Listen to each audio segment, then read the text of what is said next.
Preparation of MnO2, ठीक है। MnO2 की बात कर रहे हैं अपन, तो MnO2 का जो नाम है आपको पता है वो क्या होता है, पाइरुलोसाइड, और इस MnO2 से हम प्रिपरेशन कर रहे हैं अब K2MnO4 की। तो प्रिपरेशन ऑफ K2MnO4, और K2MnO4 का नाम क्या होता है आपको पता है, मैग्नेट। एक होता है KMnO4, KMnO4 का नाम होता है पर मैग्नेट, और इसका नाम क्या होगा, मैग्नेट।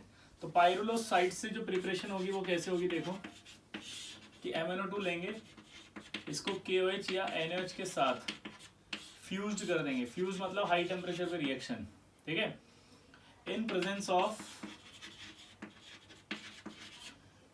O2, या आप KNO3 भी ले सकते हैं और KClO3 भी ले सकते हैं।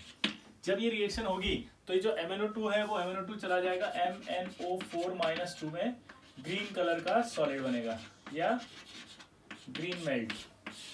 अब इसके अंदर एक सबसे इंपॉर्टेंट खास बात होती है कि ये आपका MnO4 जो -2 है पर मैग्नेट है, सॉरी मैग्नेट है, ये ग्रीन कलर का होता है। इसकी प्रॉपर्टी पहले आपको एक पता होनी चाहिए, और वो ये कि ये जो है वो न्यूट्रल, ठीक है, न्यूट्रल, एसिडिक और लाइट बेसिक में डिस्प्रोपोर्शनेट हो जाता है, तुरंत डिस्प्रोपोर्शनेट हो जाएगा ये MnO4-2 डिस्प्रोपोर्शनेट होकर के MnO2 और MnO4- में आ जाता है। ये MnO2 होता है ब्राउन कलर का, और ये आपका होता है पर्पल या पिंक कलर का, ठीक है। तो यहाँ पर हमें मजबूरी हो गई कि अगर MnO2 रखना ही है तो यहाँ पर हम इसे जब एक्वस सॉल्यूशन में डालेंगे, तो जब इसे एक्वस सॉल्यूशन में डालेंगे तो यहाँ पर लिटिल अल्कली भी डालना पड़ेगा, वरना ये डिस्प्रोपोर्शनेट हो जाएगा, ठीक है। और अब आपका ये ग्रीन सॉल्यूशन बन गया। अब इस ग्रीन सॉल्यूशन से हमें क्या बनाना है, K2MnO4, तो इसका हम इवेपोरेशन करते हैं। तो ऑन इवेपोरेशन, ठीक है, अगर हम इसको KOH के साथ कराते हैं तो ये K2MnO4 की फॉर्म में निकलेगा, और अगर NaOH के साथ इसका इवेपोरेशन करवाते हैं तो आपके पास ये निकलेगा NaMnO4.10H2O। और अगर आप ध्यान से देखें तो ये आइसोस्ट्रक्चरल हो जाएगा Na2SO4.10H2O, ग्लोबल सॉल्ट जिसे कहा जाता था, और ये आइसोस्ट्रक्चरल होगा आपका K2SO4, आइसोस्ट्रक्चरल, ठीक है। और एक होता है आइसोमॉर्फस। आइसोस्ट्रक्चरल का मतलब तो सिर्फ आइसोस्ट्रक्चर यानी कि स्ट्रक्चर सेम होती है, और आइसोमॉर्फस का मतलब होता है सेम क्रिस्टलाइन स्ट्रक्चर, ठीक है, but different physical and chemical properties. तो ये आइसोमॉर्फस होंगे, ये K2MnO4 का आइसोमॉर्फस है, और ये K2SO4.10H2O का आइसोमॉर्फस है, ठीक है। इसको अच्छे से दिमाग में बिठाओ फटाफट। अब सवाल पूछेगा कि यहाँ पर आपका एल्कली क्यों लिया, तो आप बता देंगे क्यों लिया, क्योंकि हमने अगर एल्कली नहीं लिया होता तो ये डिस्प्रोपोर्शनेट हो जाता। डिस्प्रोपोर्शनेट ये किस किस मीडियम में होता है, इन सारे मीडियम में हो जाता है, ठीक है। जल्दी से करो फटाफट इसको, दिमाग। पैराग्राफ आता है इसके अंदर, सवाल में क्या आता है, पैराग्राफ। सवाल एक और पूछेगा, K2MnO4 क्या क्या था, आइसोमॉर्फस, किसका आइसोमॉर्फस था, K2SO4, और ये किसका आइसोमॉर्फस था, Na2SO4.10H2O का। आइसोमॉर्फस की डेफिनेशन लिख लो, same crystalline structure but different physical and chemical properties. Same crystalline structure but different physical and chemical properties. Isomorphous और वाइनी कंपाउंड ही हो सकते हैं। अब यहाँ एक सवाल आएगा छोटा सा, देखो, अगर आप यहाँ पर O2 लेते हैं तो रिएक्शन जल्दी हो जाती है, लेकिन KNO3 और KClO3 लेते हैं तो रिएक्शन और जल्दी हो जाती है।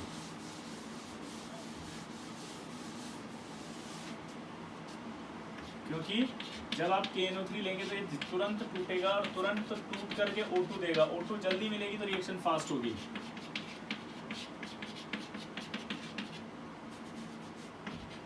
इन दोनों की प्रेजेंस में रिएक्शन फास्ट होगी। अगर ये लेंगे तो आप, ये सब और है भाई, या तो ये लो या ये लो या ये लो, ठीक है, तो इनकी प्रेजेंस में रिएक्शन फास्ट हो जाती है, ठीक।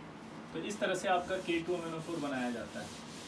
अगर आप लेबोरेटरी में बनाना चाहते हैं ये तो इंडस्ट्रियल था, KMnO4 ले लो, KOH ले लो और बॉईल कर दो, तुरंत लेबोरेटरी में बन जाएगा क्योंकि स्ट्रॉन्ग एल्कलाइन सॉल्यूशन है।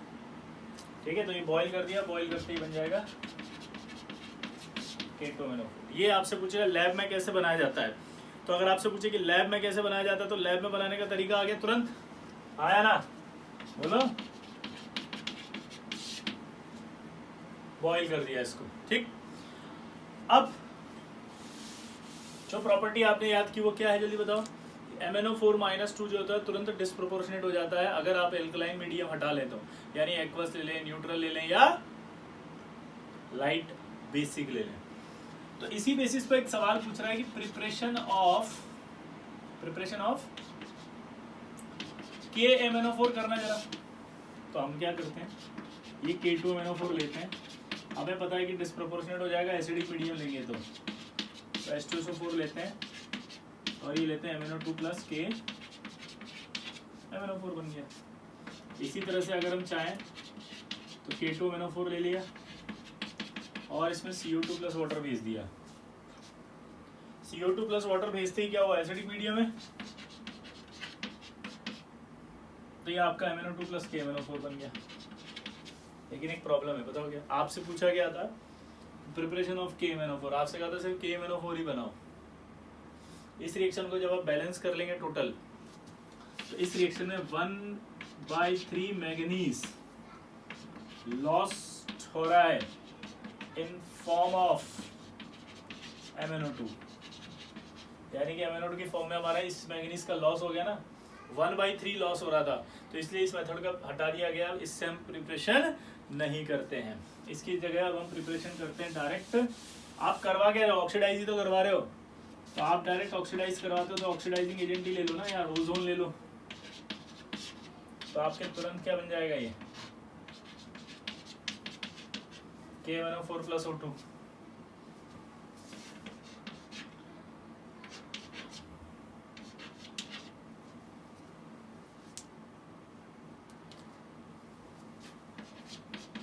या आप Cl2 वाटर ले लो, ये भी स्ट्रॉन्ग ऑक्सीडाइजिंग एजेंट है, तो KMnO4 बन जाएगा। तो कभी भी अगर इस तरह से सवाल पूछा जाए तो आप क्या करें, डायरेक्ट ऑक्सीडाइजिंग एजेंट लेके भी आप KMnO4 बना सकते हो। क्लियर सबको, बहुत सिंपल है। अब देखो KMnO4 हमने पढ़ा था एक ऑक्सीडाइजिंग एजेंट होता है स्ट्रॉन्ग, क्या होता है, strong oxidising agent, strong oxidising agent है। तो इससे बहुत सारी ऑक्सीडेशन की रिएक्शन भी हमने पढ़ी थी, अगर आपको याद आ रही हो तो। Fe+2 को Fe+3 में कन्वर्ट किया था, NO2- को आपके NO3 में कन्वर्ट किया था, NO3- में I- को I2 में कन्वर्ट किया था। अगर आप सल्फाइट आयन लेते हैं तो सल्फेट में कन्वर्ट किया था, थायोसल्फेट लिया था तो S+SO4 में लिया था। लेकिन ये रिएक्शन की जगह अब जो इंपॉर्टेंट रिएक्शंस पूछी जाएंगी वो है न्यूट्रल एंड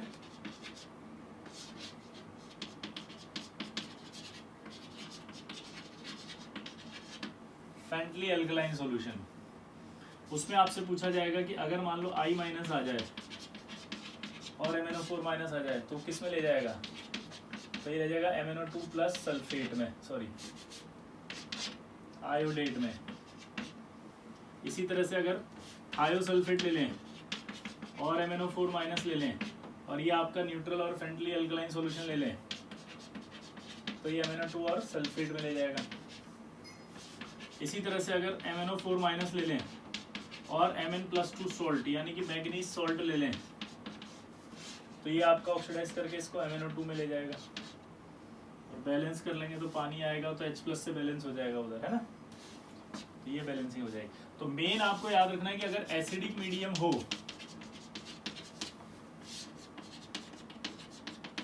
तो आपका ये Mn+2 और ये I2 बनाता है, लेकिन अगर बेसिक मीडियम हो तो ये आयोडेट बनाता है। ये सवाल बहुत फेमस है, कई बार आता है भाई, ठीक है। दूसरा थायोसल्फेट में भी एक दिक्कत आती है, हमने पढ़ा भी था, अगर थायोसल्फेट हो, MnO4- हो, मीडियम एसिडिक हो तो आपका ये Mn+2 और ये S+ सल्फेट में जाता है, ठीक है। लेकिन यहाँ अगर आपका एल्कलाइन ले लिया तो ये आपका थायोसल्फेट कहाँ जा रहा है, सल्फेट में जा रहा है। क्लियर सबको, तो यही कंफ्यूजन आएगा। मैंने बाकी सारी रिएक्शन नहीं लिखी यहाँ क्योंकि सॉल्ट में पढ़ ली थी वो सब, तो जहाँ डिफरेंस आ रहा है बस वही लिखा है। ठीक, एक रिएक्शन और हमने पढ़ी थी कि कभी भी अगर KMnO4 जो है इस KMnO4 का रेडॉक्स कराते हैं तो मीडियम जब एसिडिक लेते हैं तो उसमें HCl नहीं लेते। रीजन आपको मैंने बताया था कि अगर HCl हम ले लेंगे तो HCl खुद एक रिड्यूसिंग एजेंट है। अगर HCl खुद एक रिड्यूसिंग एजेंट है तो वो इसको रिड्यूस कर देगा। HCl क्या है, खुद अगर रिड्यूसिंग एजेंट है तो वो खुद ही इसको रिड्यूस कर देगा। इसलिए कभी भी MnO4- की टाइट्रेशन में या MnO4- की रेडॉक्स रिएक्शन में एसिडिक मीडियम प्रोवाइड करने के लिए HCl यूज नहीं किया जाता। इसको नोट कर लेना, बहुत इंपॉर्टेंट सवाल होता है ये। ठीक है,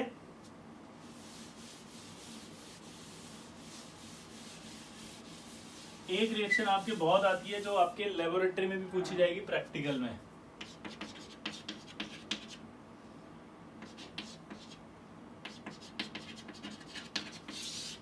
ऑक्सैलिक एसिड वर्सेस KMnO4। अगर हम इस ऑक्सलेट आयन और KMnO4 की रिएक्शन कराते हैं तो रिएक्शन में आपको पता ही होता है Mn+2 + CO2 बन जाएगा। ठीक है, रेडॉक्स रिएक्शन हुई। लेकिन ये रिएक्शन जब होगी तो इसके लिए टेम्परेचर एटलीस्ट चाहिए होता है 60 डिग्री सेंटीग्रेड। यानी कि ये रिएक्शन पहले क्या होती है, काइनेटिकली स्लो होती है। तो इनिशियली रिक्वायर्ड होता है टेम्परेचर 60 से 80 डिग्री के बीच में इसका टेम्परेचर रिक्वायर्ड होगा। तो इनिशियली टेम्परेचर रिक्वायर्ड होता है, but once reaction start then there is no requirement of heating. Why, ऐसे सवाल पूछेगा इसमें। तो उसका रीजन आएगा कि Mn+2 जो होगा वो act as a auto catalyst, और यहाँ जो ये KMnO4 है ये KMnO4 acts as a self indicator. ये बहुत फेमस सवाल है, इसका पिंक या पर्पल कलर है और ये आपका लाइट पिंक और कलरलेस हो जाएगा।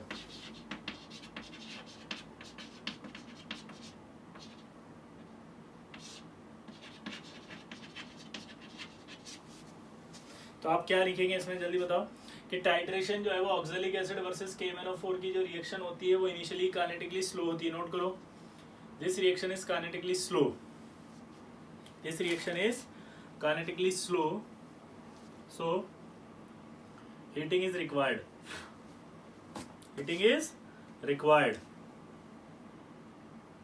but once reaction start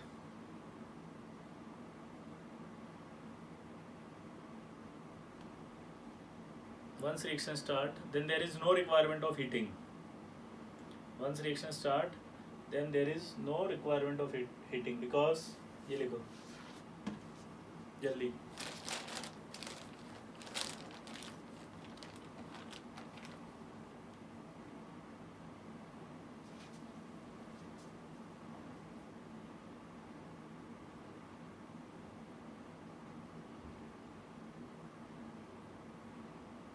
एक अगला, अब एक सवाल पूछता है कि जैसे हमने पिछली क्लास में पढ़ा था कि K2Cr27 को यूज किया जाता है as a primary standard, KMnO4 को यूज क्यों नहीं करते। सवाल क्या आता है, KMnO4 जो है वो as a primary standard use नहीं किया जाता। रीजन ये होता है क्योंकि वहां पर हमने कहा था कि प्राइमरी स्टैंडर्ड का हमें पता होता है वॉल्यूम। जैसे 60 ml लिया तो 60 ml फिक्स है। यहाँ एक प्रॉब्लम होती है कि लाइट और एसिड की प्रेजेंस में डिकम्पोज हो जाता है। क्या प्रॉब्लम है ये, लाइट और एसिड की प्रेजेंस में ये डिकम्पोज हो जाएगा, यानी कि इसमें ट्रेसेस ऑफ MnO2 पाए जाएंगे। यानी कि KMnO4 डिकम्पोज हो जाएगा किसकी प्रेजेंस में, लाइट और एसिड की प्रेजेंस में। तो अगर ये लाइट और एसिड की प्रेजेंस में डिकम्पोज हो गया तो यहाँ डिकम्पोज होने के बाद इसका जो वॉल्यूम आपने किया था वो तो कम हो गया ना, वो तो चेंज होकर MnO2 बन गया। इसकी रिएक्शन टूटने की होती है कि MnO2 + O2 बना देता है ये। और इसको कम करने के लिए इसलिए हम इसे डार्क ब्राउन बोटल्स में कैप्ट करके रखते हैं। सवाल पूछेगा आपसे KMnO4 किस में रखा जाता है, तो KMnO4 डार्क ब्राउन बोटल्स में कैप्ट करके रखा जाता है। आपने देखा होगा लैब में, अगर आप नहीं गए तो जाएंगे, जब वहाँ जाएंगे तो आप देखेंगे डार्क ब्राउन बोटल्स की एक सीरीज होती है, वहाँ लखी रहती है खूब सारी, उसमें जब आप देखोगे तो KMnO4 भी दिखाई देगा। तो नोट करके लिखो, KMnO4 is not a primary standard KMnO4 is not a primary standard since it is difficult to get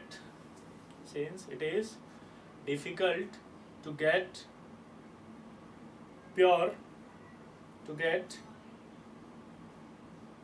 high degree of purity, high degree of purity, to get high degree of purity and free from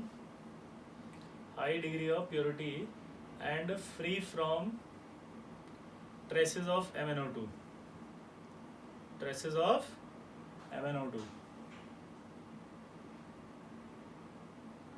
So it is slowly reduced to MnO2. It is slowly reduced to MnO2, especially in presence of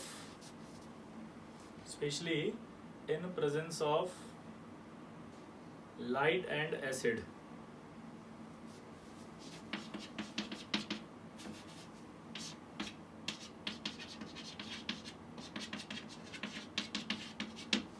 Especially in presence of light and acid. ये reaction लिखना, ये decompose हो जाती है, तो traces पाए जाते हैं MnO2 के, ठीक। उसके बाद नोट करके लिखना, hence it should be kept in dark brown bottles. It should be kept in dark brown bottles.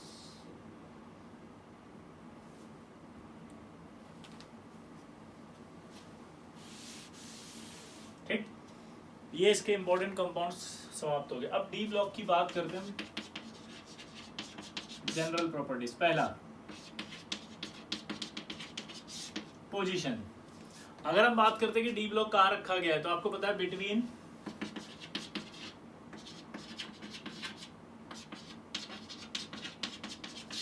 S and P block, यानी जो एस ब्लॉक है और पी ब्लॉक है उसके बीच में रखा गया है। जल्दी बोलो, क्या बोला मैंने? एस ब्लॉक और पी ब्लॉक के बीच में रखा गया है। ऑर्गेनिक केमिस्ट्री में अगर याद हो तो आपको क्या होता था कि रिएक्टेंट प्रोडक्ट, ये रिएक्टेंट है, ये प्रोडक्ट है, उसके बीच में जो स्टेट होती है उसे ट्रांजिशन स्टेट कहते हैं। उसी बेसिस पर इसका नाम रख दिया ट्रांजिशन एलिमेंट। तो स्टार्टिंग में इन्हें पोजीशन के बेसिस पर कहा जाता था ट्रांजिशन एलिमेंट्स, ठीक। बट बाद में ट्रांजिशन एलिमेंट की डेफिनेशन बदल दी गई और नई डेफिनेशन क्या है वो सुनना, कि ऐसे डी ब्लॉक एलिमेंट जिनका डी ऑर्बिटल पार्शली फिल्ड होता है इन ग्राउंड स्टेट और इन एक्साइटेशन स्टेट। दोबारा बोलो, ऐसे डी ब्लॉक एलिमेंट जिनका ऑक्सीडेशन स्टेट, जिनका डी ऑर्बिटल पार्शली फिल्ड होता है इन ग्राउंड स्टेट और इन ऑक्सीडेशन स्टेट, तो उन्हें क्या कहा जाता है? बोलो, डी ब्लॉक के अंदर ट्रांजिशन एलिमेंट। जैसे अगर मैं एग्जांपल कहूँ कॉपर, अब आप अगर मेरे से बोलेंगे तो सर कॉपर की बात करें तो 2s2p6,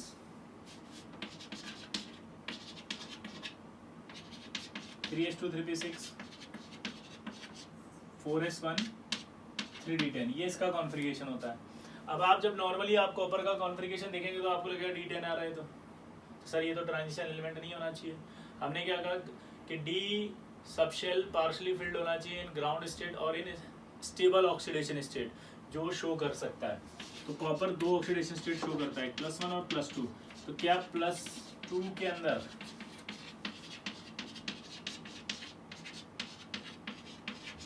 इसका पार्शली फिल्ड हो रहा है?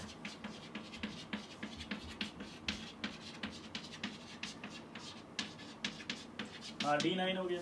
कॉपर के नीचे Ag आता है, Ag भी +2 शो कर देगा, Au भी +2 शो कर देगा, सेम ग्रुप एलिमेंट है, ऑक्सीडेशन स्टेट शो करते हैं। एनसीईआरटी में एक सवाल दे रखा है कि Ag ट्रांजिशन एलिमेंट क्यों है जबकि Ag का डी फिल भरा हुआ है, तो Ag भी कॉपर की तरह +2 शो करेगा और Ag +3 भी शो करता है। अगर याद हो तो हमने कोऑर्डिनेशन के अंदर पढ़ा था, उसमें कॉम्प्लेक्स आया करते थे ऐसे, AuCl4- AgF4-। अगर आप इनमें निकालोगे तो ऑक्सीडेशन स्टेट +3 आएगी, तो इसका मतलब ये भी ट्रांजिशन एलिमेंट है। कौन से ऐसे हैं जो नहीं है ट्रांजिशन एलिमेंट? तो यानी कि जिंक, कैडमियम और Hg नहीं होते, क्योंकि इनमें डी जो होगा वो पूरा भरा होगा। तो एक नया सवाल बन गया कि सारे डी ब्लॉक एलिमेंट ट्रांजिशन होते हैं? नहीं। क्या सारे ट्रांजिशन एलिमेंट डी ब्लॉक होते हैं? हाँ। कौन से ऐसे डी ब्लॉक एलिमेंट है जो ट्रांजिशन नहीं है? तो आंसर क्या दोगे? Zinc, cadmium and Hg। तो जिंक कैडमियम Hg आपके ट्रांजिशन एलिमेंट नहीं है। अगला देखो, लेकिन मैं फिर भी बोल रहा हूँ, जब सवाल ऐसे आए ना कि ट्रांजिशन एलिमेंट नहीं है, तब जाकर आपको टिक करना है ऐसे zinc cadmium Hg।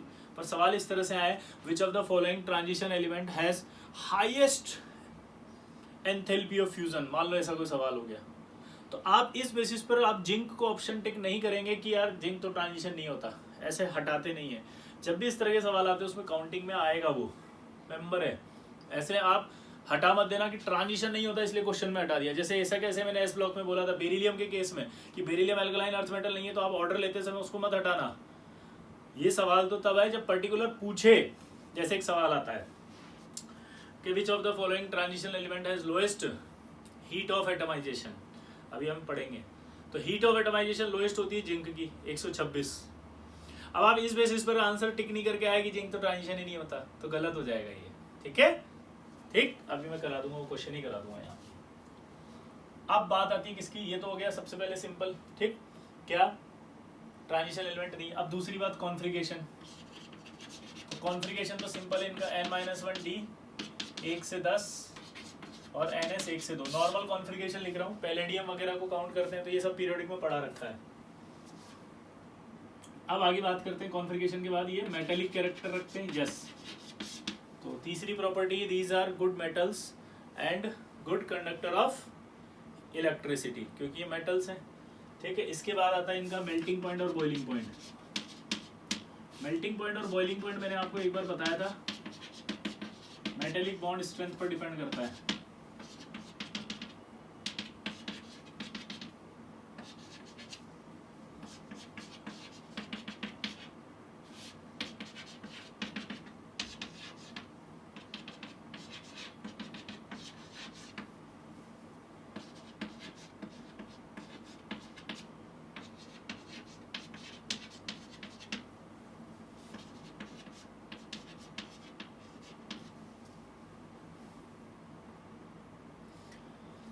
Melting point और boiling point directly proportional to the metallic bond strength, और मेटेलिक बॉन्ड स्ट्रेंथ हमने बताई थी नंबर ऑफ अनपेड इलेक्ट्रॉन पर डिपेंड करती है।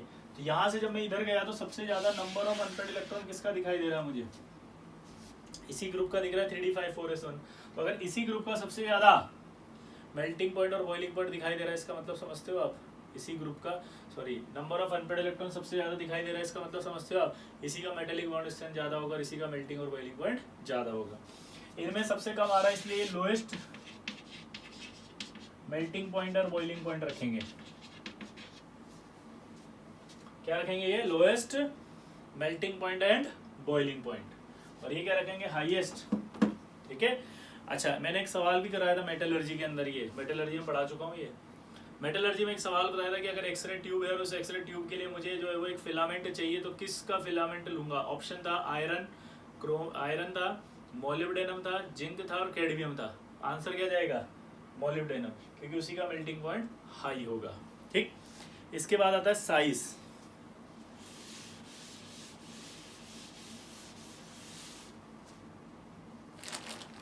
साइज की अगर हम बात करते हैं तो आपने पढ़ा था इसकी साइज जो होता है, एटॉमिक साइज की बात की,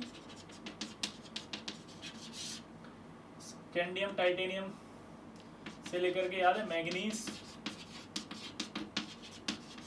पीरियोडिक में पढ़ाया था। यहाँ से यहाँ तक साइज जो है वो कम होता है, यहाँ से यहाँ तक साइज जो है वो कांस्टेंट होता है, और यहाँ से यहाँ तक साइज बढ़ता है। याद आया, पीरियोडिक में बताया था। उसके बाद अगला आता है इसके अंदर आयनाइजेशन एनर्जी, और वो आयनाइजेशन एनर्जी मैं आपको पहले ही पढ़ा चुका हूँ। आयनाइजेशन एनर्जी सारी की सारी पढ़ी हुई है, ठीक है। ये आपकी इसकी फिजिकल प्रॉपर्टी हुई। अब फिजिकल प्रॉपर्टी के बाद आता है आपका केमिकल प्रॉपर्टीज।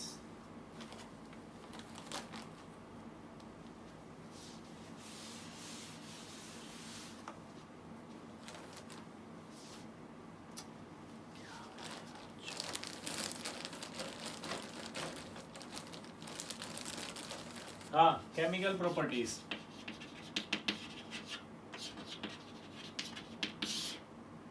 पहला ऑक्सीडेशन स्टेट। अगर ऑक्सीडेशन स्टेट की बात करें तो दीज एलिमेंट यानी कि D block element have variable oxidation state. ये वेरिएबल ऑक्सीडेशन स्टेट शो करते हैं। सवाल उठता है क्यों, क्योंकि आप सबको पता है कि 3D और 4s की एनर्जी गैप कम होती है। 3D और 4s का एनर्जी गैप अगर कम होगा तो ये एनर्जी गैप कम होगा तो इलेक्ट्रॉन आसानी से एक्साइट कर सकते हैं 3D और 4s में। 3D और 4s के इलेक्ट्रॉन आपस में आसानी से जा सकते हैं एक दूसरे में, तो क्या होगा, वेरिएबल ऑक्सीडेशन स्टेट शो करेंगे।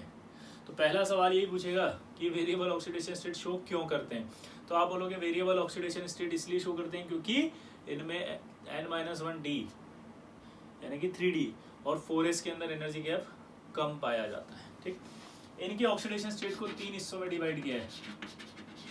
एक हायर ऑक्सीडेशन स्टेट, एक आपकी कॉमन ऑक्सीडेशन स्टेट और एक आपकी है लोअर ऑक्सीडेशन स्टेट।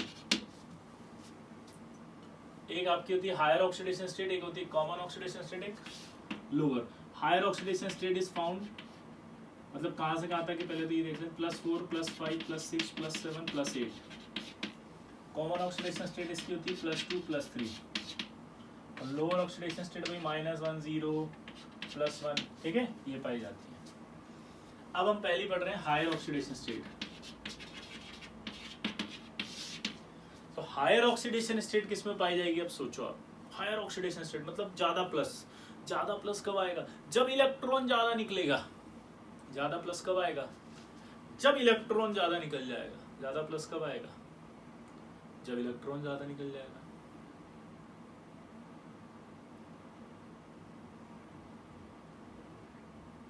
इलेक्ट्रॉन ज्यादा कब निकलेगा, जब कोई निकालने वाला आ जाए। और निकालने वाला कौन होगा, मोर इलेक्ट्रोनेगेटिव होगा, क्योंकि मोर इलेक्ट्रोनेगेटिव ज्यादा इलेक्ट्रॉन खींच सकता है अपने पास, इसलिए पाई जाती है higher oxidation state fluoride and oxide में। इनकी हायर ऑक्सीडेशन स्टेट किस में पाई जाएगी, फ्लोराइड एंड ऑक्साइड में। तो आपसे सवाल पूछेगा कि higher oxidation state is found, तो आंसर बोलेंगे higher oxidation state is found in there fluoride, oxide and oxyfluorides. जैसे अगर आप बात करें फ्लोराइड, ऑक्साइड, ये फ्लोराइड, ऑक्साइड, ऑक्सीफ्लोराइड, ये सब इनके अंदर पाया जाता है। ठीक है, क्लियर, जनरली इन्हीं के अंदर पाया जाता है। अब सवाल ये आता है कि इनमें क्यों पाया जाता है, तो उसका आंसर सुनो। Because oxygen and fluorine both are strong oxidising agent. Oxygen and fluorine both are strong oxidising agent, बहुत ज्यादा स्ट्रॉन्ग ऑक्सीडाइजिंग एजेंट होती है। क्यों होती है, उसका रीजन भी उनका छोटा साइज होता है। छोटा साइज होने के साथ साथ उनकी इलेक्ट्रोनेगेटिविटी भी हाई होती है। तो आपसे बहुत सिंपल सवाल पूछेगा कि ऑक्सीजन और फ्लोरीन स्ट्रॉन्ग ऑक्सीडाइजिंग एजेंट क्यों होते हैं, तो रीजन देखिए, because of their small size and high electronegativity. वो इलेक्ट्रॉन खींचने की पावर ज्यादा रखते हैं। ठीक है, अब जो इनकी डी ब्लॉक की बात कर रहे हैं हम ऑक्सीडेशन स्टेट की, तो स्कैंडियम ऐसा है जो ओनली सिर्फ +3 ऑक्सीडेशन स्टेट शो करेगा। इसके अलावा और कोई ऑक्सीडेशन स्टेट शो नहीं होती, +2 भी नहीं, +1 भी, कुछ भी नहीं। ठीक है, इसी तरह से जिंक की अगर हम बात करें तो ओनली +2 ऑक्सीडेशन स्टेट शो करेगा और कोई नहीं शो करता। ठीक है, यानी कि जो इनिशियल वाले एलिमेंट है और जो उधर वाले एलिमेंट है, जैसे अगर हम बात करें स्कैंडियम और टाइटेनियम, तो ये तो +3 है, +4 है। और अगर मैं कॉपर की बात करूं तो कॉपर +2 और जिंक है। ठीक है, हाईएस्ट में। क्लियर, समझ रहे बात को। निकल को भी देखोगे तो आप +2 ही है। तो यानी कि ये जो हायर ऑक्सीडेशन स्टेट की आप बात कर रहे हो वो मिडिल तक पाई जा रही है, या Mn तक। Mn में हायर ऑक्सीडेशन स्टेट पाई जाती है +7, बस इससे आगे नहीं पाई जाती। Mn वाला जो है +7 रखता है सिर्फ। ठीक है, बाकी सब में जो है वो ऑक्सीडेशन स्टेट घटती जा रही है। Fe के अंदर आ जाओगे तो Fe जनरली +2 +3 शो करेगा। कोबाल्ट में आओगे तो भी वो +2 +3 शो करता है। निकल +2 है, कॉपर में भी +1 +2 पाई जाएगी, जिंक +2 में आ जाएगा। ठीक है, क्रोमियम तक जाएंगे तो +6 है। क्रोमियम के पहले कौन आता है, वेरिडियम पर जाओगे तो +5 आ जाएगा हाईएस्ट। ठीक है, रुथीनियम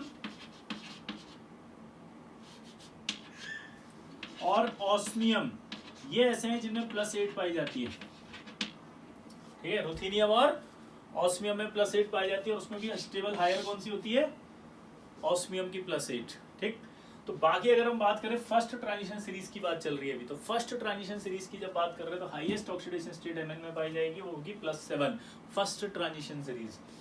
ठीक है, तो यानी कि अगर हम बोल सकते हैं कि मिडिल तक जाते जाते ऑक्सीडेशन स्टेट हायर होती है और उसके बाद ऑक्सीडेशन स्टेट कम होना शुरू हो जाती है। ठीक, दूसरी बात, ये जो हायर मैग्नीज की ऑक्सीडेशन स्टेट है वो पाई जाएगी सिर्फ ऑक्सीजन के साथ या ऑक्सीफ्लोराइड के साथ, सिंगल फ्लोरीन एटम के साथ नहीं पाई जाती। यानी कि अगर आप ये कहें कि MnF7 मिलेगा नेचर में, नहीं, क्यों, क्योंकि ये डिस्प्रोपोर्शनेट हो जाता है। यानी कि फ्लोरीन के साथ अगर पूछी जाए तो फ्लोरीन के साथ ऑक्सीडेशन स्टेट ओनली हायर सिर्फ +4 तक पाई जाती है MnF4, और वो भी टूट जाता है, वो भी टूट करके MnF3 +½ F2 बना लेता है। मैं फिर से बोल रहा हूँ, ध्यान सुनना। सबसे पहले हमने पढ़ा ऑक्सीडेशन स्टेट हायर कौन सी होती है, तो हमने कहा हायर ऑक्सीडेशन स्टेट जो होती है वो हायर ऑक्सीडेशन स्टेट जो होती है वो ऑक्सीजन, फ्लोरीन या ऑक्सीफ्लोराइड्स में पाई जाती है। दूसरी बात हमने क्या करी कि यार हायर ऑक्सीडेशन स्टेट आपके कहाँ तक पाई जा रही है, तो हमने कहा कि मिडिल तक आने पर हायर पाई जा रही है, उसके बाद जो है वो डिक्रीज हो रही है।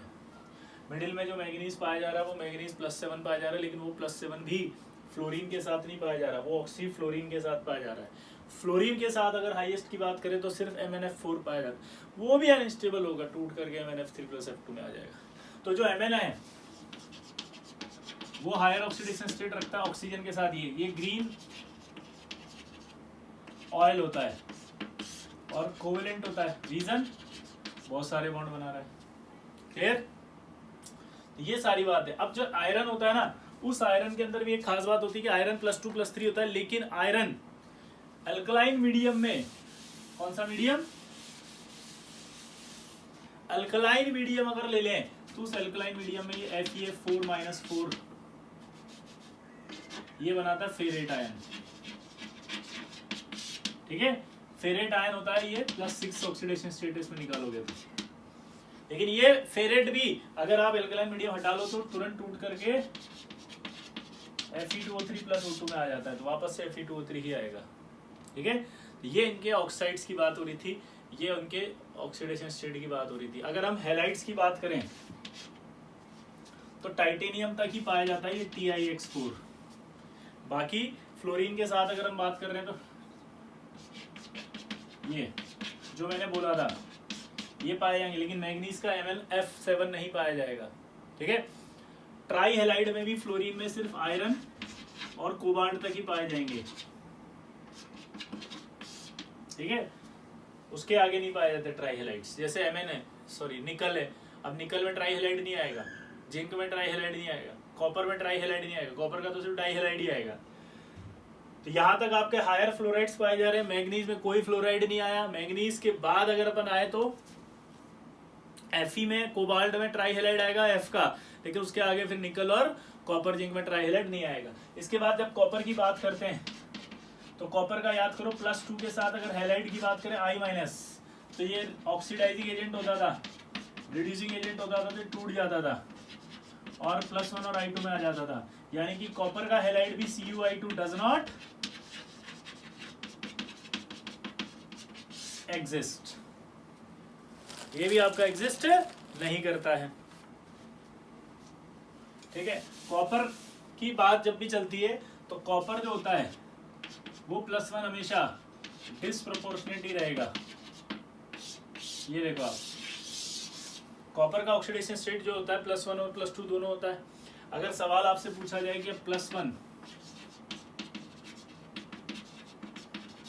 और +2 में से कौन ज्यादा स्टेबल है, आंसर है +2, क्योंकि +1 डिस्प्रोपोर्शनेट हो जाता है। इसको जब आप देखोगे तो आपको फील आएगा यार कि ये तो D10 है और ये D9 है। अगर अकॉर्डिंग टू कॉन्फ़िगरेशन देखें तब तो क्या होगा, ये D10 ज्यादा स्टेबल होना चाहिए, ये D9 कम स्टेबल होना चाहिए। लेकिन मैंने आपको क्या कहा कि किसी भी आयन की स्टेबिलिटी उसके इलेक्ट्रोड पोटेंशियल से देखते हैं। इलेक्ट्रोड पोटेंशियल अलाउ नहीं कर रहा पानी में, इसलिए ये तुरंत डिस्प्रोपोर्शनेट हो जाता है। तो एक्वस सॉल्यूशन में टूट गया ये, इसलिए हमेशा कॉपर +2 ही रहेगा, कॉपर +2 स्टेबल रहेगा।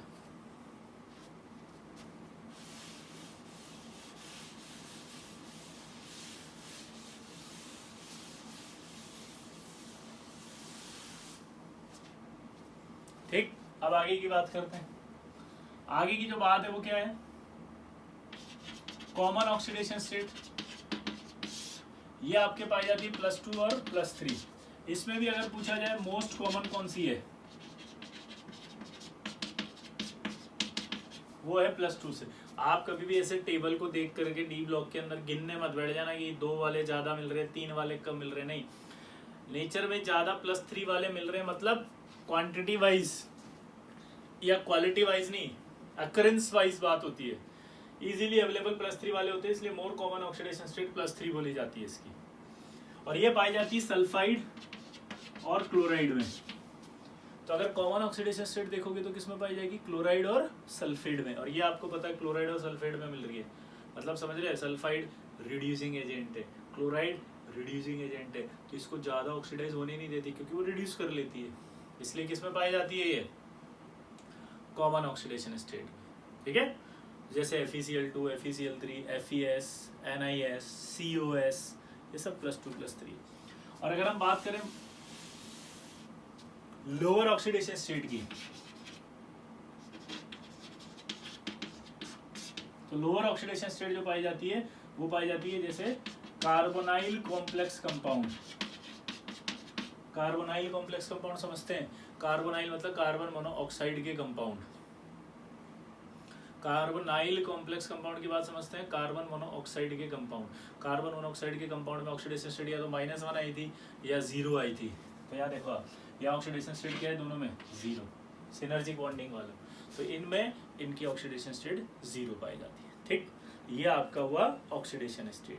दूसरा जो प्रॉपर्टी है वो एक फेमस प्रॉपर्टी है इनकी chemical, catalytic property.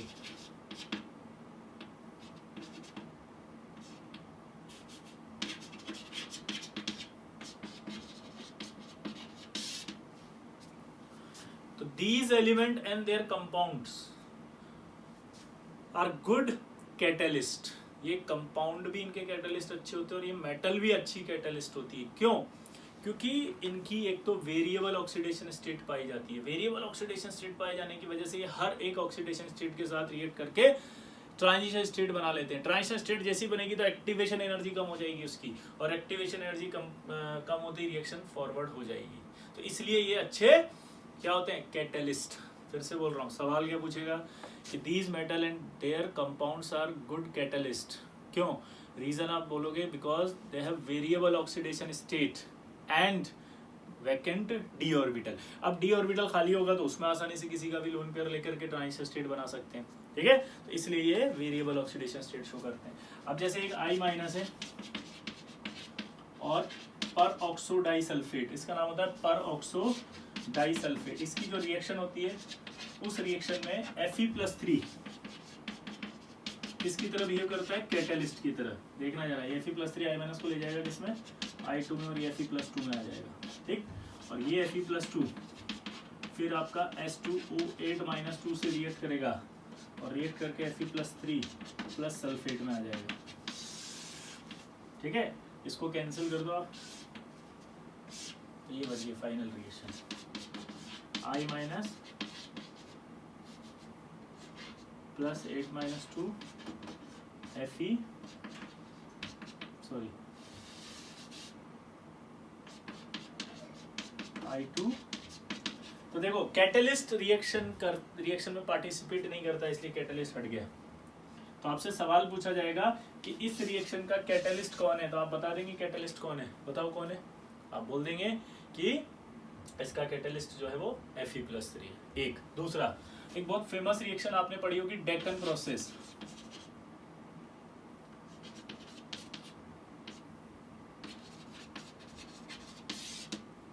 Deccan process में जो है वो CuCl2 as a catalyst use किया जाता है। इसमें HCl+O2 से Cl2 बनाई जाती है। ठीक, एक होता है वैकर प्रोसेस।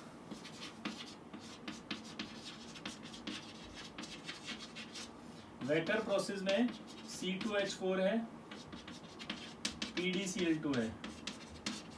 ठीक है, एक चौक। वैकर प्रोसेस में क्या होता है, बोलो, CD, ये आपने पढ़ा होगा, ऑर्गेनिक में आया था, इथाइलिन की रिएक्शन थी, एल्डिहाइड बनता है, नहीं याद आ रही, ऑर्गेनिक में आई होगी ना, एल्डिहाइड बनता है C2H4, नहीं याद आ रहा, PDCl2 इसके अंदर एज ए कैटलिस्ट यूज करते थे। तो एज ए कैटलिस्ट अगर हम वैकर प्रोसेस की बात करते हैं तो वैकर प्रोसेस के अंदर PDCl2 से क्या बनता था, याद करो, भूल गए, एल्डिहाइड, अरे यार, प्लस पैलेडियम, ठीक है। तो एल्डिहाइड प्लस पैलेडियम, यानी कि आपने इसके अंदर जो आपका कैटलिस्ट होगा वो कौन होगा, PDCl2। अच्छा, डेकन प्रोसेस के अंदर कौन सा होगा जल्दी बताओ, डेकन प्रोसेस के अंदर कौन सा होगा जल्दी बताओ, डेकन प्रोसेस के अंदर कौन सा होगा जल्दी बताओ, बोलो, CuCl2। और वेकर प्रोसेस के अंदर क्या हुआ, ये। इसके बाद एक हो रहा था जिगलर नाटा कैटलिस्ट, नाम तो सुना होगा,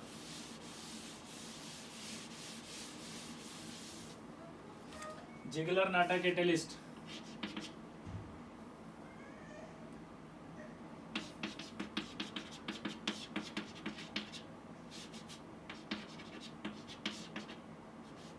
ये कुछ याद है, TiCl4 plus AlC2H4 whole thrice. Ziegler Natta catalyst किस लिए काम आता है जल्दी बताओ,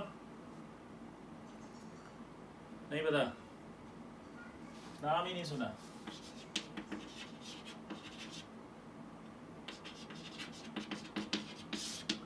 पॉलीथीन के अंदर काम आता है, और इसके अंदर जो एक्टिव स्पीशीज होती है वो होती है TiCl3। एक्टिव स्पीशीज मतलब होती है जो पॉलीमराइजेशन को आगे ले जाती है, जो पॉलीमराइजेशन को आगे ले जाती है उसे क्या कहते हैं, एक्टिव स्पीशीज। तो जिगलर नाटा कैटलिस्ट होता है, पॉलीथीन के पॉलीमराइजेशन में यूज होता है, और इसके अंदर जो एक्टिव स्पीशीज होती है वो कौन सी होती है आपकी, बोलो, TiCl3। कैटलिस्ट के बाद एक इंपॉर्टेंट बात आती है अलॉय फॉर्मेशन। इनकी एक प्रॉपर्टी होती है अलॉय फॉर्मेशन।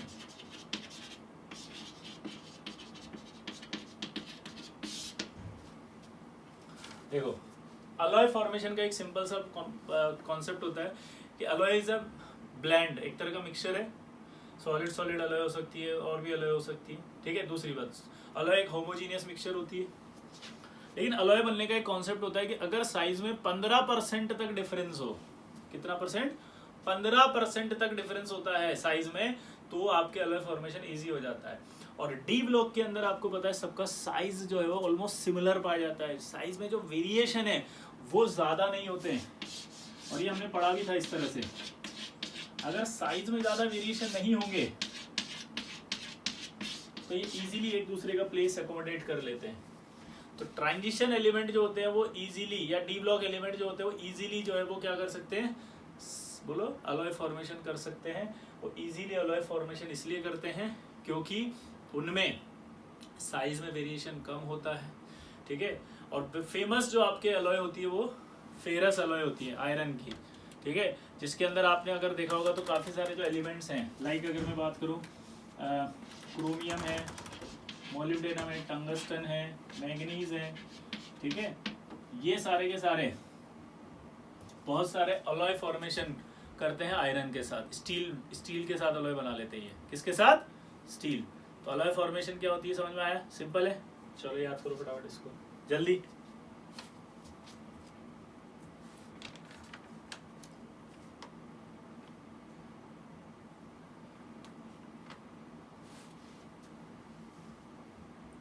हो गया।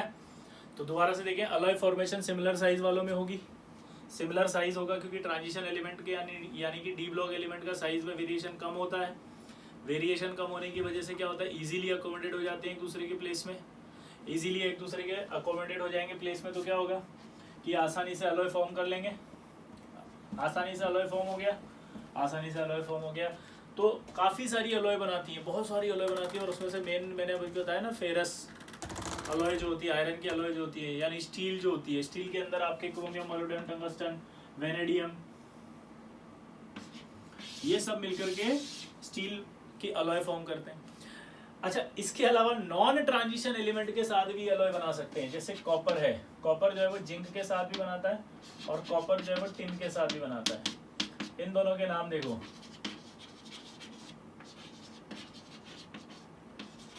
ये हमने पढ़े भी हैं, ठीक है। अब अगर हम कभी भूल जाएं कि ब्रास और ब्रॉन्ज में कौन है, तो देखो कॉपर तो कॉमन है, जिंक का आ रहा है, टिन का आ रहा है, ये अगर भूल जाओ तो जहां जेड है वहां जेड नहीं है, तो अपने आप ही पता लग जाएगा कि यहाँ टिन आ रहा है ब्रॉन्ज के अंदर। ब्रॉन्ज के अंदर क्या आएगा? टिन। और ब्रास के अंदर कौन आएगा? तो 15% साइज डिफरेंस होना चाहिए। काफ़ी सारी अलॉय होती है, फेरस अलॉय काफ़ी फॉर्म करते हैं, जो कि वैनेडियम करता है, क्रोमियम करता है, मोलिब्डेनम करता है, टंगस्टन करता है, मैग्नीज, ये सारी स्टील के साथ काफ़ी सारे अलॉय हैं। नॉन ट्रांजिशन के साथ भी अलॉय फॉर्म करती हैं। इसके बाद ये आता है इंटरस्टिशियल कंपाउंड। क्या आता है?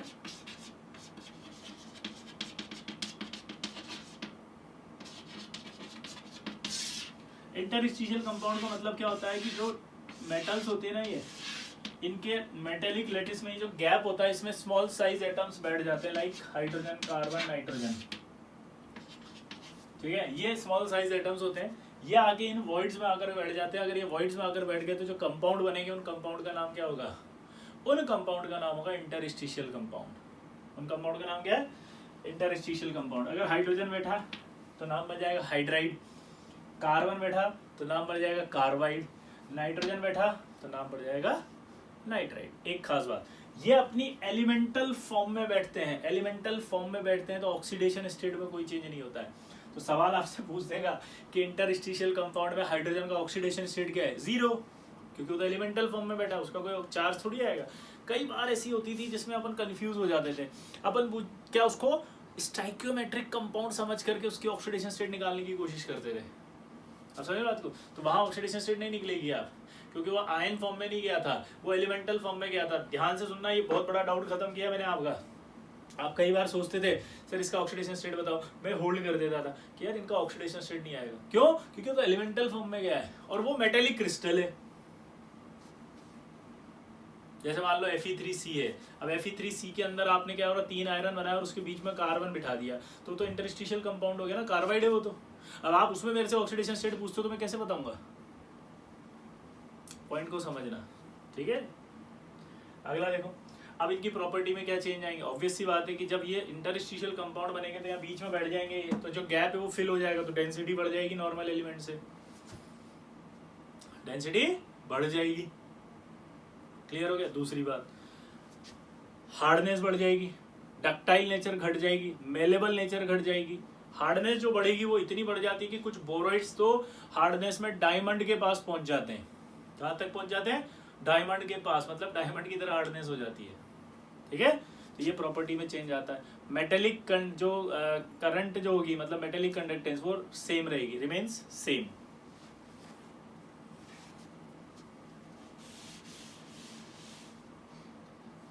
तो देखो हमने क्या पढ़ा? Catalyst, alloy formation, interstitial compound. ठीक है, इसके बाद आता है इनका एक खास बात, स्टेबिलिटी ऑफ आयंस।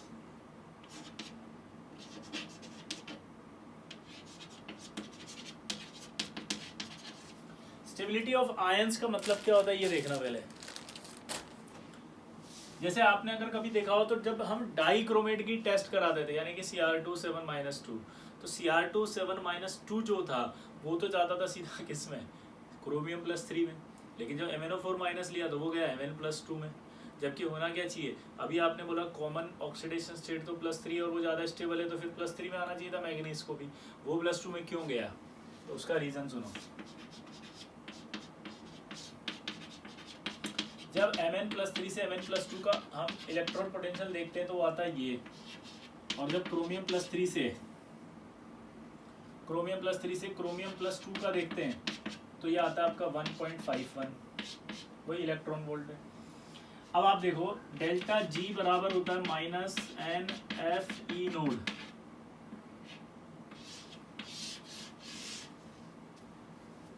तो डेल्टा G बराबर होता है -NFe नोड। अब दिमाग की बत्ती जलाओ, ये पुट करो यहाँ पे।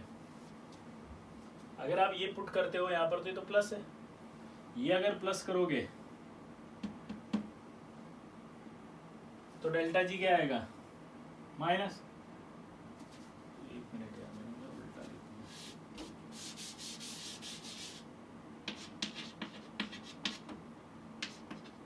दिया। जब ये पुट करोगे यहाँ पे तो क्या आएगा? प्लस। और अगर ये प्लस आएगा तो आप सोच सकते हो क्या हुआ? डेल्टा जी नेगेटिव रहेगा, नेगेटिव रहेगा तो इधर से इधर जाएगी रिएक्शन, यानी Mn+2 ज़्यादा स्टेबल होगा। Mn+3 से, तो Mn+2 ज़्यादा स्टेबल है Mn+3 से, जबकि यहाँ देखेंगे आप तो क्या होगा, इसको यहाँ पुट करो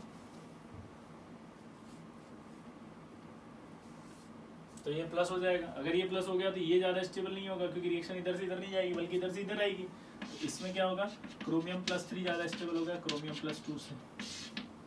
ठीक है, सबसे ज़्यादा इलेक्ट्रोड पोटेंशियल जो होता है कोबाल्ट के लिए होता है इस रिएक्शन का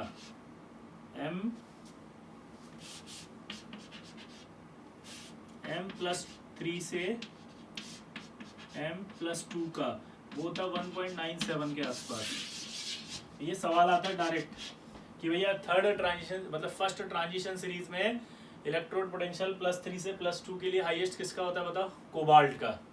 तो किसी भी आयन की स्टेबिलिटी ऐसे देखनी है आपको, किसमें, इलेक्ट्रोड पोटेंशियल से। ठीक है, क्लियर हो गया सबको। अगला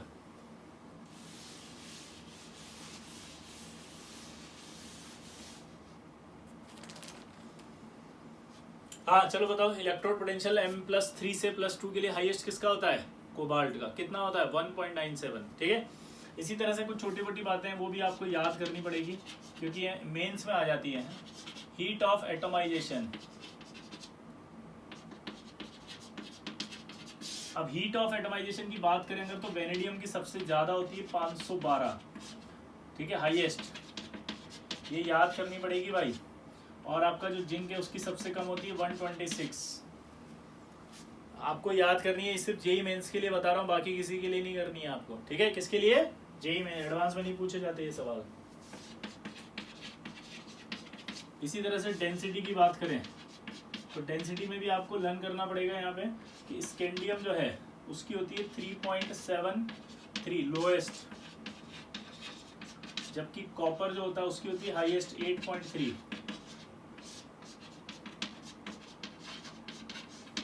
ठीक है, ये भी आपको ध्यान रखना पड़ेगा। Clear. Heat of atomisation actually क्या होती है कि वैसे तो अनपेड इलेक्ट्रॉन से देख सकते हो आप, लेकिन अनपेड इलेक्ट्रॉन के साथ साथ पैकिंग पे भी डिपेंड करेगी वो। तो पैकिंग क्या इनकी बहुत अलग अलग होती है हर एलिमेंट की, इसलिए डेटा अलग अलग आएंगे। मतलब आप अगर एक्सप्लेन करने जाओगे तो एक को करोगे तो दूसरे में फंस जाओगे। कैसे फंसोगे मैं बताता हूँ। अब हाईएस्ट अपन ने कहा इसकी है, लोएस्ट इसकी है, अब थर्ड नंबर पे पता है किसकी आती है, सोचो, सोच सकते हो, मैग्नीज की। अब मैग्नीज की कैसे आ जाएगी थर्ड पे, मैग्नीज में तो अनपेड इलेक्ट्रॉन ही 5 है। और जब मेल्टिंग पॉइंट आप पढ़ोगे तो मेल्टिंग पॉइंट आपको पता लगेगा एक्सेप्शनली मैग्नीज का कम होता है ड्यू टू इट्स लैटिस। तो मैग्नीज का मेल्टिंग पॉइंट कम है उसके लैटिस की वजह से, तो लैटिस का रोल आ गया, लैटिस का रोल आते एटमाइजेशन कम हो गया। अब आप समझने की कोशिश बिल्कुल मत करना जो मैंने बोला, क्योंकि मुझे तो समझ में आ गया मैंने क्या बोला, आपको नहीं आएगा, क्योंकि उसके लिए मुझे आपकी सबकी पैकिंगें समझानी पड़ेगी। मतलब वो पूरा का पूरा एटमाइजेशन खुल करके कहाँ पहुंच जाएगा, उसकी सॉलिड स्टेट स्ट्रक्चर पे, और फिर वहां से एक्सप्लेनेशन निकल कर आएगा। एक्सप्लेनेशन तो आ जाएगा, एक्सप्लेनेशन की कोई इशू नहीं है, लेकिन वो इतना कॉम्प्लिकेटेड होगा कि हमारा टाइम वेस्ट हो जाएगा। और जेई मेंस हमें क्लियर करना है, इसलिए हमने इसको डायरेक्ट लर्न कर लिया। ठीक है, क्योंकि वो हाईएस्ट लोएस्ट ही पूछता है। इसके बाद एक बहुत अच्छा सवाल आता है, ये सब जेई मेन के हिसाब से बता रहा हूँ मैं आपको। ठीक है, विच ऑफ द फॉलोइंग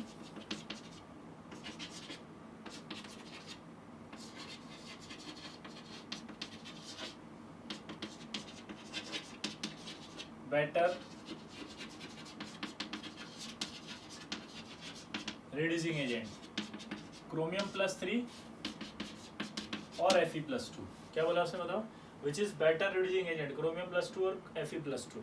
अब देखो जनरली अगर मैं सोचता तो मैं सोचता यार क्रोमियम+2 से क्रोमियम+3, यहाँ से यहाँ गए तो क्या हुआ इसका ऑक्सीडेशन, जिसका ऑक्सीडेशन होता है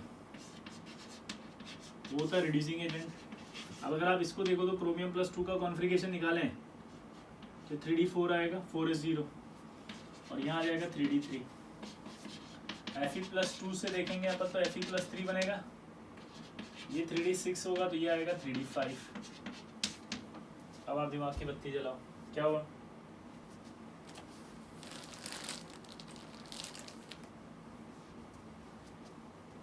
थ्री डी 4 से 3d3, 3d6 से 3d5, हाफ फील्ड हो रहा है वहां पे, हाफ फील्ड हो रहा है तो मुझे ऐसा लग रहा है कि हाफ फील्ड ज्यादा स्टेबल होता है, तो इसका मतलब ये रिएक्शन यहाँ से यहाँ ज्यादा जाएगी। आया ना? इसका मतलब क्या लग रहा है, यहाँ से यहाँ ज्यादा जाएगी तो Fe ज्यादा होना चाहिए, लेकिन Fe नहीं होता, क्रोमियम +2 होता है। अब क्यों होता है वो समझना है। मैंने अभी कहा था कि कभी भी रिड्यूसिंग पावर जो होती है वो किससे निकाली जाती है, इलेक्ट्रोड पोटेंशियल से, इलेक्ट्रोकेमिकल सीरीज से। तो इलेक्ट्रोड पोटेंशियल कहाँ से निकाला जाता है, पानी में, अगर आपने पढ़ा हो इलेक्ट्रोकेमिस्ट्री तो। यानी आप जो ऐसे बना रहे हो ये तो है ही गलत, ये तो ऐसे बनना चाहिए था इसको कि CrH2O6+2 है ये, और उससे जाएगा ये CrH2O6+3 में, और ये आपका Fe है H2O6+2 से, ये कहाँ जाएगा FeH2O6+3 में।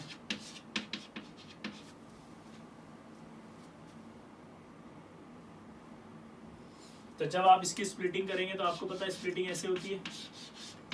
स्प्लिटिंग क्यों कर रहे हैं, क्योंकि कॉम्प्लेक्स बन गया अब तो, ये कॉम्प्लेक्स अगर बन गया तो स्टेबिलिटी जब भी निकालेंगे स्प्लिटिंग से निकालेंगे तो 3D4 भरो इसमें, तो 1 2 3 और यहाँ 4 आएगा,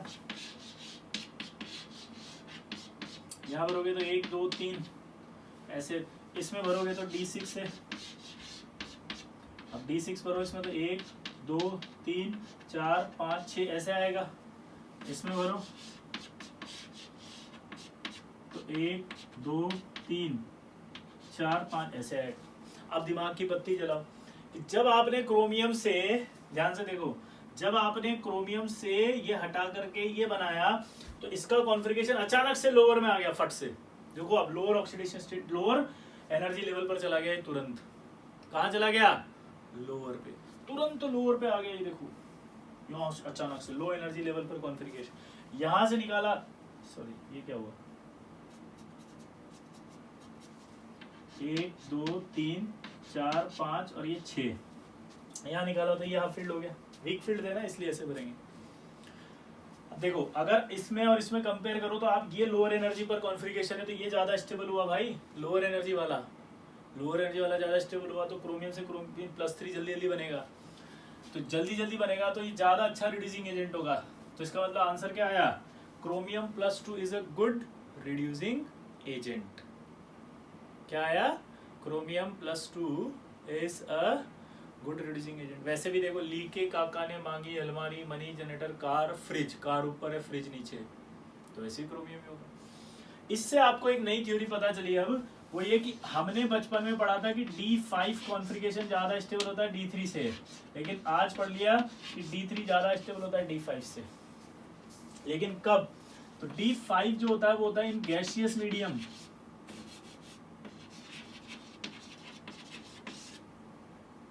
और ये होता है इन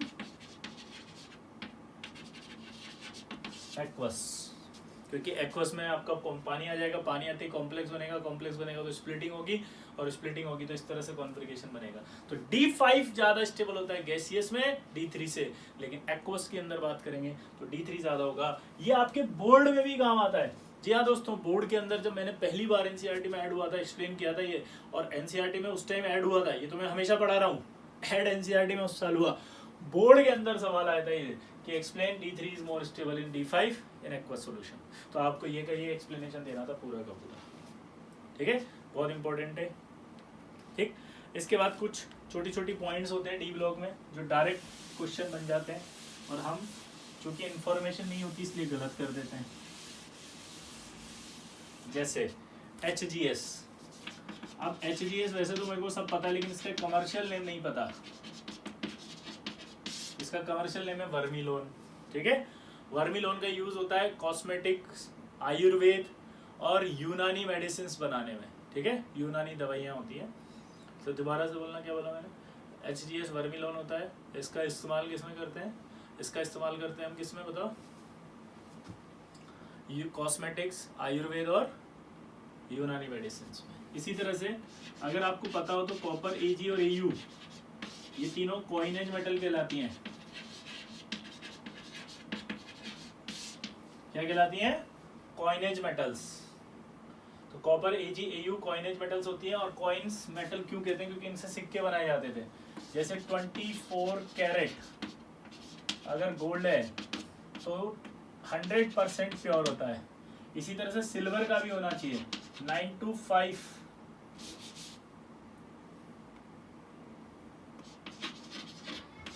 1000 फाइन सिल्वर वो 100% होता है। ये इनके वो याद करने पड़ेंगे पैरामीटर्स। जैसे 24 कैरेट गोल्ड होता है 100% शुद्ध, वैसे ही 1000 फाइन सिल्वर होता है 100% सिल्वर, प्योर सिल्वर।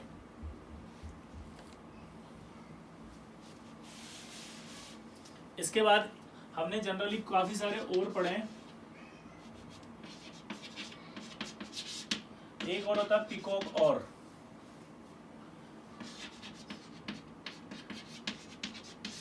ये पिकॉक और होता है। पिकॉक और क्यों कहते हैं इसको? क्योंकि जब इसको जमीन से निकाला जाता है तो जमीन से निकालने पर इसकी जो गर्दन होती है ना, मोर की गर्दन पे जो कलर होते हैं वैसे कलर दिखाई देते हैं इसके, ठीक है। वो जो कलर दिखाई देंगे उसका अपीयरेंस होता है, इसकी वजह से इसका नाम होता है पिकॉक और।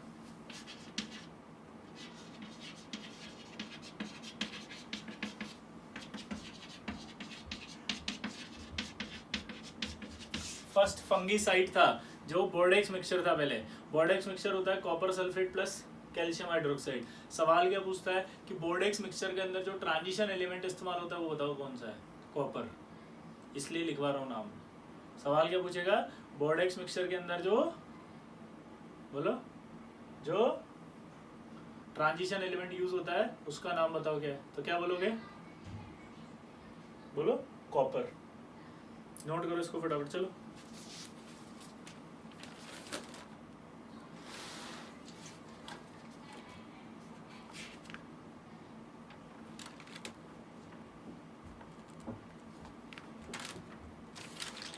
कर लिया? चलिए, तो ये आपका डी ब्लॉक है वो आपका समाप्त हुआ। और अब आप इसको अच्छे से कर लेंगे, शीट को अच्छे से लर्न करेंगे। पहले तो आप इसके नोट्स को अच्छे से याद करेंगे, फिर शीट को सॉल्व करेंगे, ठीक है। बाकी नेक्स्ट में भी पढ़ेंगे। Best of luck.